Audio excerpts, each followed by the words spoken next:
اس میں حضرت سب سے پہلی بات یہ ہے کہ محترم جسٹس صاحب نے اپنی ججمنٹ میں وہ ہمارے بھی قاضی القضاء ہیں، ہمارے بھی قاضی ہیں، ہم نے بھی ان کے پاس جانا ہے، ٹھیک ہے نا جی، ان کے فریاد ان سے کرنی ہے۔ تو ہماری فریاد یہ ہے کہ انہوں نے اپنی ججمنٹ میں جو ایک بات لکھی، پورے سوشل میڈیا میں اس قادیانی ملزم کو جس نے بہت بھیانک جرم کیا اسے مظلوم بنا دیا۔ مظلوم یہ بنایا کہ ہمارے سوشل میڈیا پہ ایک ہی آواز آ رہی تھی ہر طرف سے، وہ کہہ رہے تھے جی یہ مظلوم ہے۔ جناب اس نے وقوع ہوا 2011 میں،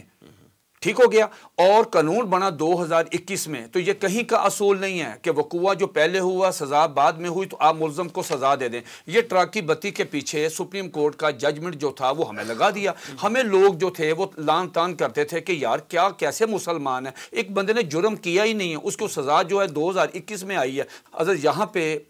میلافائڈ مطلب انٹینشن اس میں پائی ہے، میں معذرت صد احترام عرض کرتا ہوں کہ محترم جسٹس صاحب اگر وہ مسلمان وکیل کو سن لیتے مسائل حل ہوتے۔ یہ ہے اس کا قرآن ایکٹ ہے جی۔ اب قرآن ایکٹ جیسے بھائی جان نے فرمایا، اس کی جو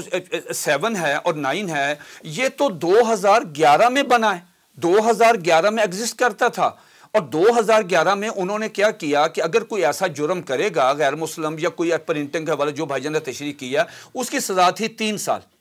اور اس کا جرمانہ تھا 20,000 روپے جرمانہ۔ 2021 میں تو معمولی سی امینڈمنٹ آئی ہے، امینڈمنٹ یہ آئی ہے کہ 3 سال سزا تھوڑی اس بھیانک جرم کی اس کو بڑھا کے انہوں نے وہ کر دیا اور جرمانہ اس کا کر دیا 1 لاکھ روپیہ۔ تو قانون تو یہ 2011 میں موجود ہے اور اس کے رولز ہیں، اس کے رولز جو ہیں 14 اس میں یہ لکھا ہوا ہے کہ صاحب نان مسلم جو ہے وہ تو کر ہی نہیں سکتا۔ یعنی قانون 2011 میں بنا ہوا تھا، یہ کرائم جو ہے یہ کمٹ ہوا ہے بڑی لیٹر سٹیج پہ 2019 میں جی 2019 میں، اور پھر یہ رجسٹریشن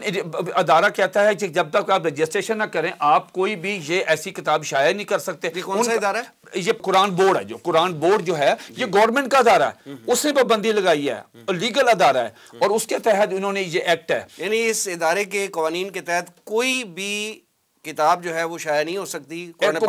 کوئی بھی قرآن مجید کا نسخہ، کوئی تفسیر، کوئی قرآن کا حصہ جو ہے وہ ان کی اپروول کے بغیر شائع نہیں ہو سکتا، اپروول کے بعد رجسٹریشن ہوگی۔ اور نان مسلم تو ویسے ہی فارغ ہے نا جی، نان مسلم تو کر ہی نہیں سکتا، ٹھیک ہے نا جی۔ یہ مسلمانوں کے بعد نان مسلم تو پہلی 14 نمبر شک میں فارغ ہے کہ وہ اس کو نہیں پرنٹ کر سکتا۔ وہاں قادیانی تو پھر اس کو پرنٹ ہی نہیں کر سکتے، اس سے تو عیسائی کرے گا قانونی اعتبار سے انہوں نے جہاں شائع کی یہی تو ہمارا۔ یہ جج صاحب سے ایک چھوٹی سی نا جی اس میں ہوا، پھر وہ بھائی جان نے اس میں آئین کا آرٹیکل 20 بیان کیا کہ اس میں سبجیکٹ ٹو لا ساری طرف آپ نے وہ جملہ نہیں لکھا جو اس آرٹیکل میں موجود ہے کہ جناب یہ جو آزادی ہم دے رہے ہیں آپ قانون اور آئین اور سپریم کورٹ کے فیصلوں کو مانیں گے۔ جو 20 نمبر آرٹیکل آپ کو آزادی دیتا ہے